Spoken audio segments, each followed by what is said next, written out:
بسم الله الرحمن الرحيم الحمد لله رب العالمين وأفضل الصلاة وأزكى التسليم على مبعوث رحمة للعالمين نبينا محمد وعلى آله وصحبه أجمعين. السلام عليكم ورحمة الله وبركاته. Welcome to our class of Akhlaq. Today inshallah we'll discuss the Islamic theory of morality. We started last time by discussing the other theories of morality, what non-Muslims are saying about morality, and how can we develop a theory in our religion about morality. And I received your answers, I received your homework about the Islamic theory of morality, how should it be. Remember, when we develop a theory, it has to be suitable for everybody. Now, I understand that as Muslims, we follow the Book of Allah and the Sunnah of the Messenger ﷺ, and that's true. However, how can you relate this to the non-Muslims?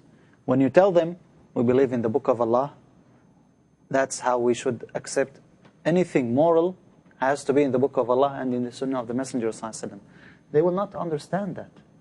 Again, you have to universalize your theory. Before that, the name itself is debatable, because in Islam we don't have something called theory. In Islam we have rulings. We have verdicts. Once we say it's a theory, that means it could be right or it could be wrong. And in Islam, we believe there is nothing wrong. So the name itself, theory, we are just using it for the sake of argument, because we are developing something, it's our theory. We are not saying this is what Islam says. We're trying to take from Islam what we believe is the theory of morality. This is very important. So the first point I like to make, you're talking to everybody, Muslims and non-Muslims. How can you include all of them? When you tell a Muslim anything moral should be in the Book of Allah and the Sunnah of the Prophet ﷺ, he will understand that. But when you tell this to non-Muslim, he will not understand it. So this is the first point. The second point, remember that also, in addition to the non-Muslims, we have atheists who don't believe in Allah subhanahu wa ta'ala. How can you convince them that we follow a supreme power? We do believe in Allah subhanahu wa ta'ala, but how can you again make it acceptable to everybody? We know, as Muslims we know of course, that we follow what Allah subhanahu wa ta'ala says and what the Messenger ﷺ says. We believe in both of them. But how can we make this acceptable to the non-Muslims? That's your job. Once you write something, that's, as I told you, your mission when you talk to people. How can you make them accept what you're saying? And you did nothing, you just changed the words. I'm not asking you to change what you believe. We have to believe, and that's the correct religion. We believe in Allah and in the Messenger ﷺ. But how can we make this acceptable to others? The third point, remember the three theories we had? The longest one was like 2-3 lines only. So that's why I asked you if you could limit your statement to 3, maximum 5 lines. I don't want half page or 1 full page of theory. It's not theory anymore, it's an essay. This is one thing. The other thing, we may forget to mention the happiness that we will get by following the correct morals. Now, Islam, it makes everybody happy. However, at the same time, some people may feel unhappy when they are commanded to do this type of ibadah or that type of ibadah. So how can you include this aspect as well in your theory? This is something you may think about. Now, that's what I came up with. And again, it could be correct, or this is my own theory. That's what I wrote. I said an act is moral or morally good if and only if it was valid for all mankind. Now here, I like to make one important thing, which is it has to be acceptable for all mankind. It's not for the majority. It's not for everybody at one time. It is for everybody at all times. This is one thing. Now the other thing, and was ordained by supreme power. What do I mean by that? Was ordained by Allah subhanahu wa ta'ala. Again, because we as human beings, we think we know everything. But that's not the case. That's why every time we have laws changed. We have people come and add amendments. They adopt another law. They cancel one law. Why? Because we always change. So we need someone. We need a messenger. We need Allah subhanahu wa ta'ala to guide us. That's why it should be ordained by supreme power through a righteous person, which is the messenger sallallahu alayhi wasallam. So this is just an attempt to develop a statement about the Islamic theory of morality. Also, you could add later on some qualities of this Islamic theory of what we have in Islam, that we are not affected by others, taxpayer, or to please some people. It is for everybody. So that's what I like to say about the theory of morality. And now, inshallah, we will move on to our book, which is Al-Akhlaq was-Siyar fi Mudawat an-Nufus, for Imam Ibn Hazm rahimahullah. Before we start with the book, we need to talk about the Imam himself, Imam Ibn Hazm rahimahullah. So now we will discuss briefly his biography, who was this Imam, and then we will move on to our book, the book of Ibn Hazm. His name is Ali ibn Ahmad ibn Hazm al-Andalusi rahimahullah. That's the name. Now Ibn Hazm is nickname for him. Hazm actually is the grandfather of the Imam. So his name is Ali ibn Ahmad ibn Hazm. This is his name. He was born in Cordoba. Do you know where is Cordoba now? In Spain. They call it Cordoba. He was born in the year 384 of Hijrah. And he died in the year 456 of Hijrah. So he lived about 70 years. That's the life of the Imam. His father was a minister. And actually he was the prime minister. So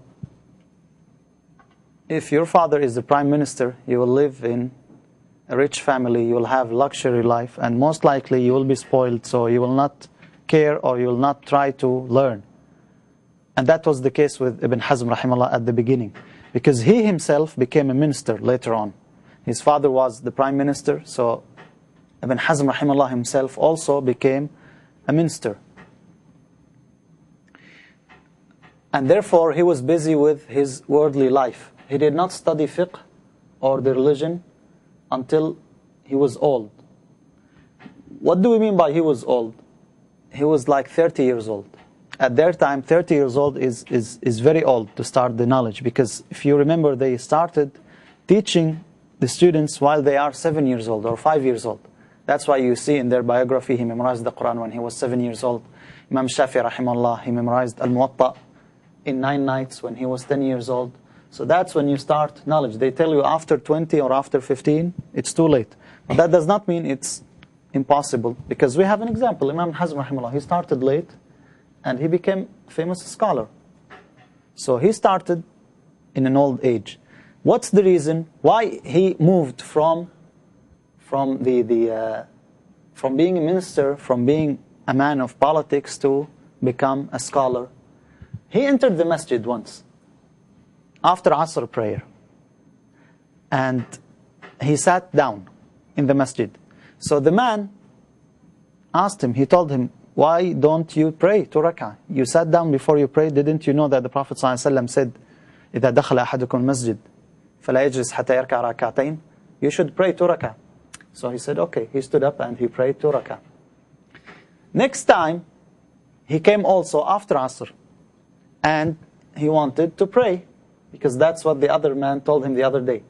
And now people looked at him, and one of them told him, what are you doing? Don't you know that you cannot pray after Asr? The Prophet ﷺ forbade praying after Asr. So Ibn Hazm, what do you do in this situation? Unfortunately, some people, they have a negative reaction. I know some people, if they had this situation, they will say, I will not come to the masjid anymore. One time this person tells me something, and the other time another person tells me the opposite. I'm not coming. Some people, they do that. But Ibn Hazm rahimahullah, he had a very positive reaction. He said, you know what? Okay. He went back. Instead of listening to either one of them, he himself wanted to find out. it was said that he sat for 7 days. He did not go to any place. 7 days in his home, reading, until he decided he should study the fiqh, he should study the religion. He started, afterwards, he started learning, and he became, later on, the famous scholar Ibn Hazm rahimahullah. When he started with the fiqh of Imam al-Shafi'i. He liked the fiqh of Imam al-Shafi'i. But then he found out that he should not follow any school of thought. And because of his life, because of his job as a minister, he did not get the chance to study with shuyukh, with scholars. And this has disadvantages actually. He did not have a scholar to teach him the right adab or the proper way how to study, where to move on from which subject to which subject. He used to pay actually people, because he was a rich man. He used to pay people, they come to him and they read to him, because he had the money. And at the end, this had negative consequences against him. People did not like him. He had very strong tongue. And that's why you find sometimes very harsh words from him, especially in his book of fiqh, al-Muhalla. They used to have a saying about him. They said his tongue and the sword of al-Hajjaj are twins. The sword of al-Hajjaj was a famous tyrant in Iraq. He killed people. They say the sword of al-Hajjaj kills people, and the tongue of Ibn Hazm, the same thing, does the same thing. Means he had very, very harsh words. He had very sharp mouth. Again, why this happened? Because he did not have the shuyukh who disciplined him. He started late. And also, most of the schools of thought like Ahnaf, Maliki, Shafi'i and Hanbali, all their followers, the followers of these schools of thought, they hated Ibn Hazm rahimahullah. And they showed the animosity against him, because he did not follow any one of them. And you don't want to have lots of enemies. And they ended up actually burning his books. He saw his books burnt in front of him. Because everybody is following one school of thought, and you're not following any school of thought. So that's what happened to him, rahimahullah. People went to the Khalifa, to the ruler, and they said, this man is bad, he doesn't have knowledge, he doesn't follow any of the schools of thought, so they burnt his books. He went through lots of debates with many scholars, and again, he had strong argument. He was able to refute the other scholars when they debate with him, like Abu al-Walid al-Baji, who was a famous scholar from the Maliki school of thought, and other scholars. But when you don't have followers, you have to be polite. Otherwise, you won't be able to have followers who will follow you or who will listen to you. And that's what happened to Ibn Hazm rahimahullah. Of his books, the book that we have, which is called Al-Akhlaq was-Siyar fi Mudawat al-Nufus, Healing the Souls and Improving the Morality, that's our book. And then we have Tawq al-Hamama, The Ring of Dove. This is a very nice book. It's about love, it's about emotions, and it is the first book that is written about this subject by a scholar. Usually you find the layman or the poets, they talk about the issues of love and affection, but it was Ibn Hazm rahimahullah who wrote. It's a very nice book, and actually it's translated to English. It's available online also, The Ring of the Dove. And he has the famous book of fiqh. It's called Al-Muhalla bil-Athar. Al-Muhalla. This is a big book of fiqh. One of the scholars, he said, I did not like to give fatwa until I owned one copy of Al-Muhalla. It has lots of knowledge in it. But again, it's not suitable, especially for the beginners, the students of knowledge, because you will learn from him the rude way how to talk to scholars. Because he was very sharp against some scholars in this book. And then he has another book which is called Al-Fisal fil Milal wal Ahwa wal Nihal. This is about the sects of Islam He wrote a book about each sect, like the Qadariyya, Khawarij, the Rafida, the Shia. He wrote a book. This is book of Aqidah. This book is a book of Aqidah.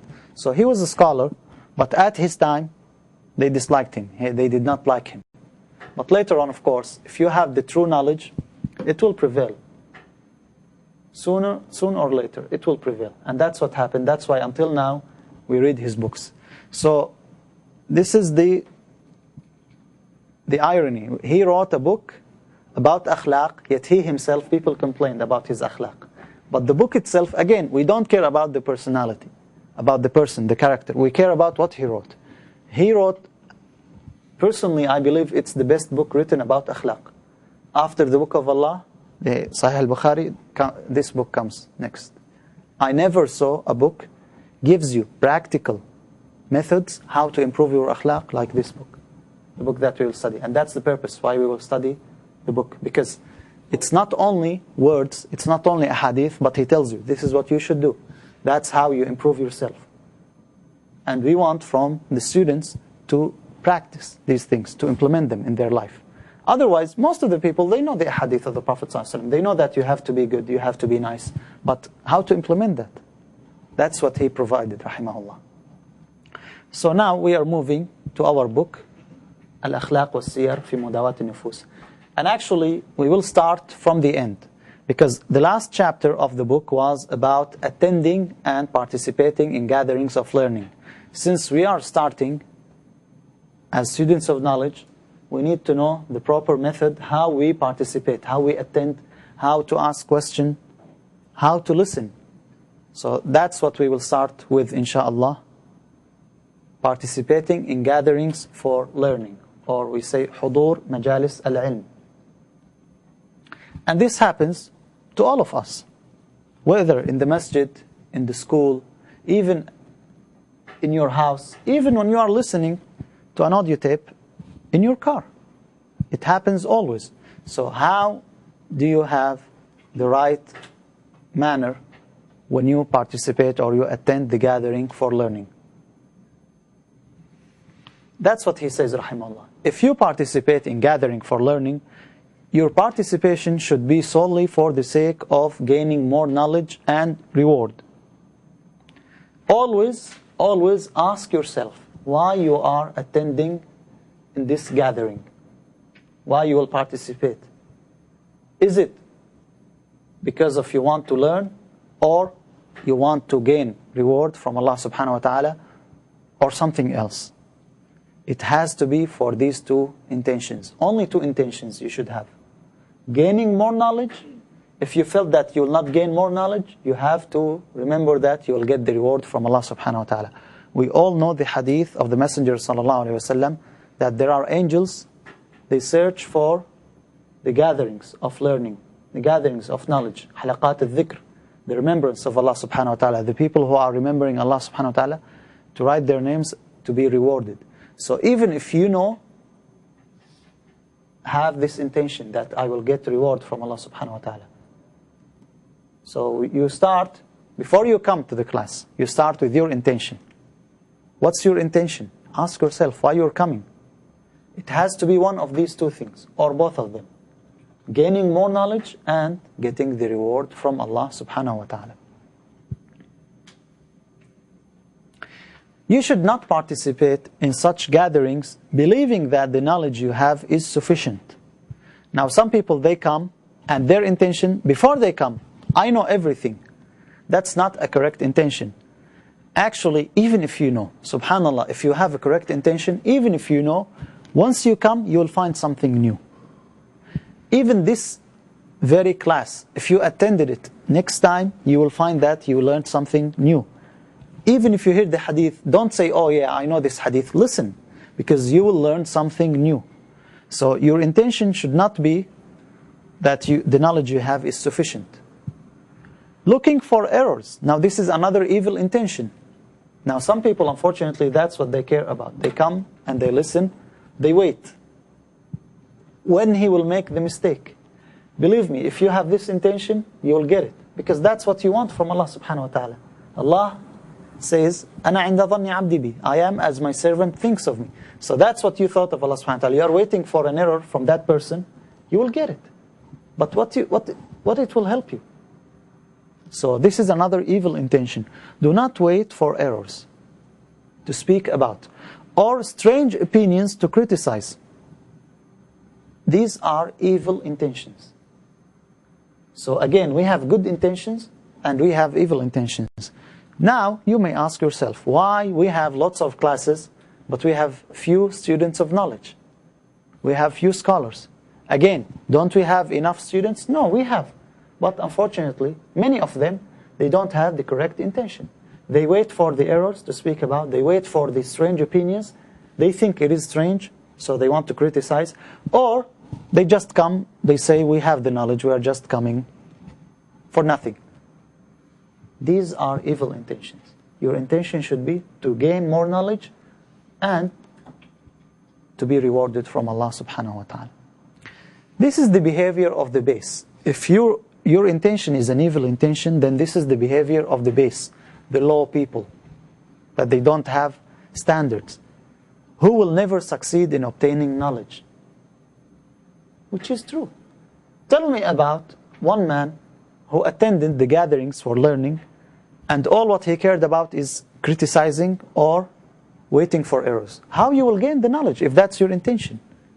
Tell me one man, that was his behavior, and he ended up becoming a scholar. You will never have someone like that. If you participate in these gatherings having the right intent, you, at any rate, attain the good. What's the right intent? As I said, gaining more knowledge and getting the reward from Allah subhanahu wa ta'ala. So if you have this intention, you will gain the good things. And if you participate having the wrong intent, then you should stay home. That's what the Imam is telling you. You should stay home. Do not come. If you are waiting for errors to speak about or strange opinions to criticize, or you believe that the knowledge you have is sufficient, he tells you, stay home. For this would be more comfortable for your body. Why you tire yourself coming to the class, spending money, gas, hours, time?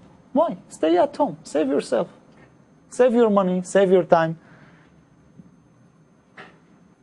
This would be more comfortable for your body. You are resting at home. And more dignified for your morals. And safer for your religion. It is safer for your religion. Because once you come and you have the evil intention, you are blameworthy now. While when you stay at home, you did not do anything bad to your Muslim brother or to your Muslim sister. So once you do that, you are wronging a brother or a sister, then you are blameworthy. While when you stay home, you did not harm anybody. So he's telling you, if you have evil intention, then stay home. That's better. Take a rest. Relax. So if you participate in these gatherings with the right intent, which we mentioned previously, again I repeated it 3 times, then you should do one of these 3 things. So according to Ibn Hazm rahimahullah, he is telling you, once you have the right intention, now you had the right intention, you should be one of 3 people. You should do one of 3 things. There is no 4th opinion. He's telling you there is no 4th. If you're not one of these 3 things, then you don't have the correct intent. You keep silent as one who has no knowledge. Be quiet. Just listen. Just listen. This is the first way. You come and you be quiet. You just listen. In this case, you deserve the reward of someone who has the intention of observing tentatively. When you listen, that means you care about.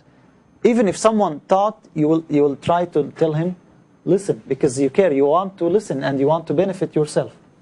So you will gain the reward of the one who's observing tentatively. The praise of someone who is not meddlesome. So this is another thing you will get. Another thing also, the dignity of keeping good company. Now imagine if you always talk would the people next to you love to sit next to you, or they like to sit away from you? If you talk, you interrupt, you make noise, no one will like to sit with you. So once you are silent, everybody will like to sit with you because you will not disturb them. So this is another thing you will get if you remain silent. And the kindness of those in the gathering. No one will blame you or will say, oh, this man, we hope he will not come today. He always speaks, he always talks. So that's what you will get if you came and you kept quiet, you listened to the instruction or you listened to the class. If you do not keep quiet, now some people, they cannot keep quiet for a reason. Then you should ask questions as one who seeks knowledge. There is nothing wrong with that at all. You come, you listen, you had a question. Is it better to keep quiet? No, ask question. But he's telling you, ask the question as the one who seeks knowledge. Because there are people who ask questions not as the one who seeks knowledge. So you ask question as the one who seeks knowledge. In this case, you deserve the 4 good things we enumerated above. We just mentioned the praise of the one who's not meddlesome, the kindness of the gathering. These are the 4 things that you will get. And 5th one, you will get another one. Gaining more knowledge. Because you asked about something you don't know. So you will gain more knowledge also. So now you got 5 things. 5 things you will get when you ask a question as the one who wants to increase his knowledge. 4 things you will get when you are quiet, when you are silent.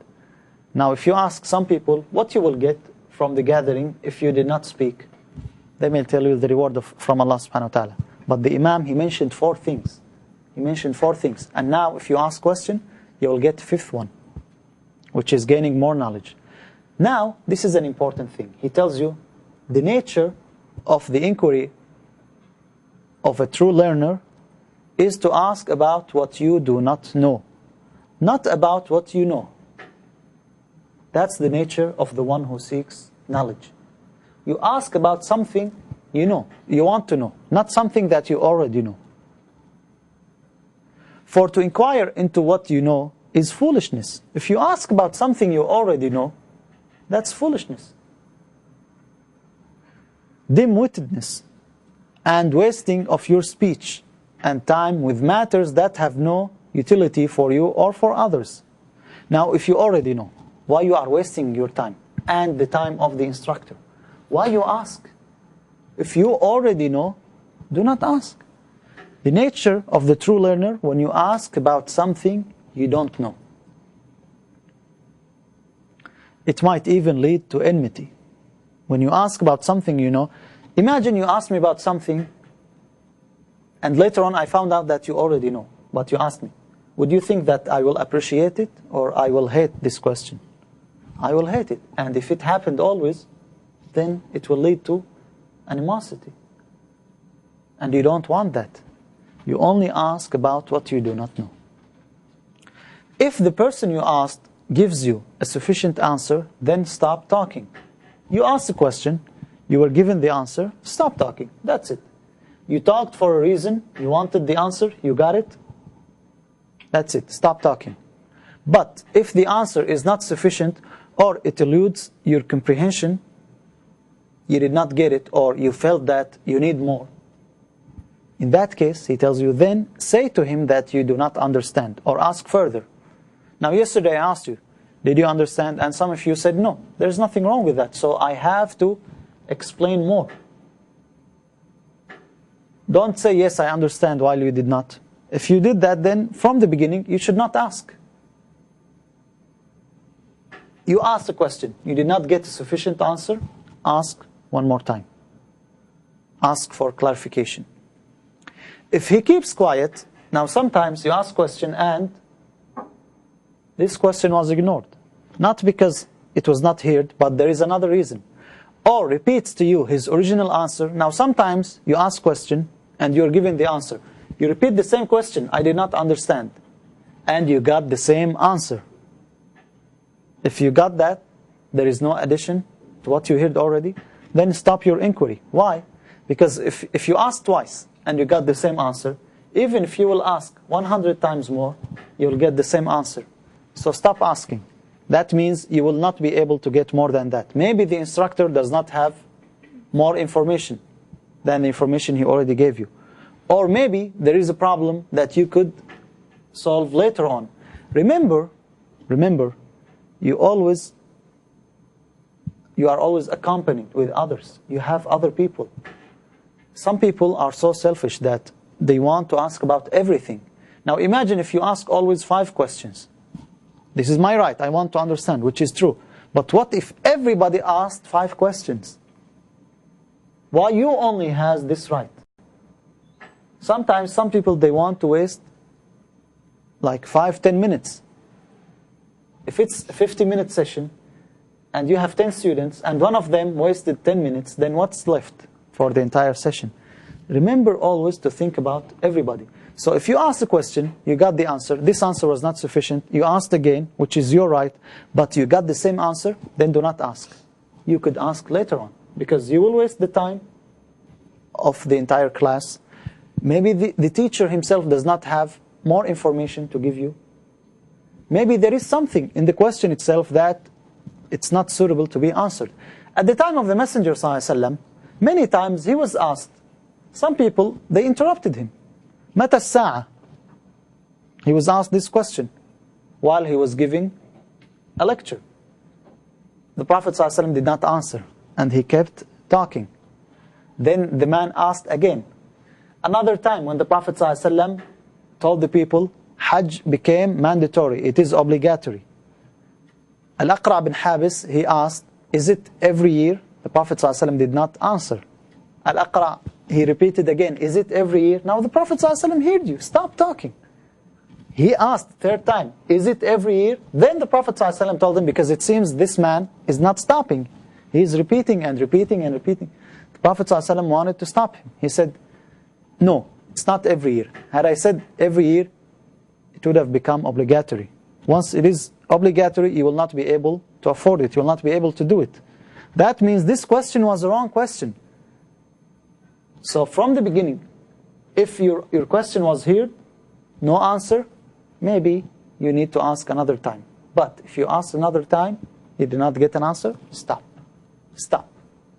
Do not ask one more time.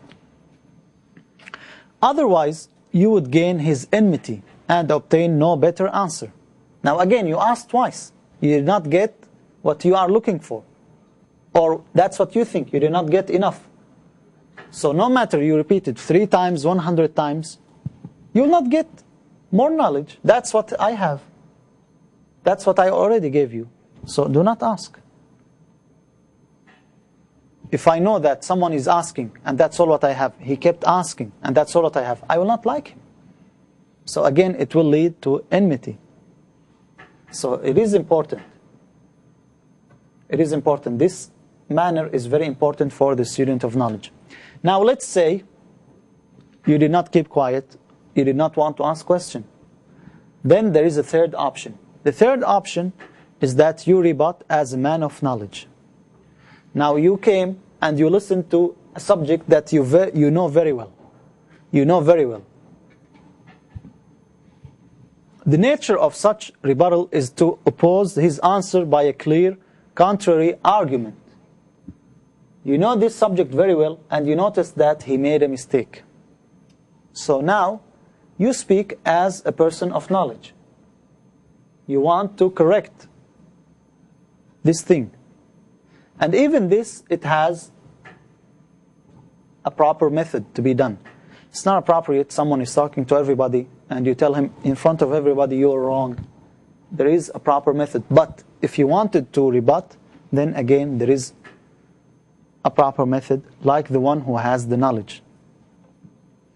If you do not have this sort of refutation, you cannot just say, no, this is wrong. Why it is wrong? I believe so. That's not enough. Whether you have evidence or you don't have. If you don't have, do not talk. If you have the evidence, you mention it.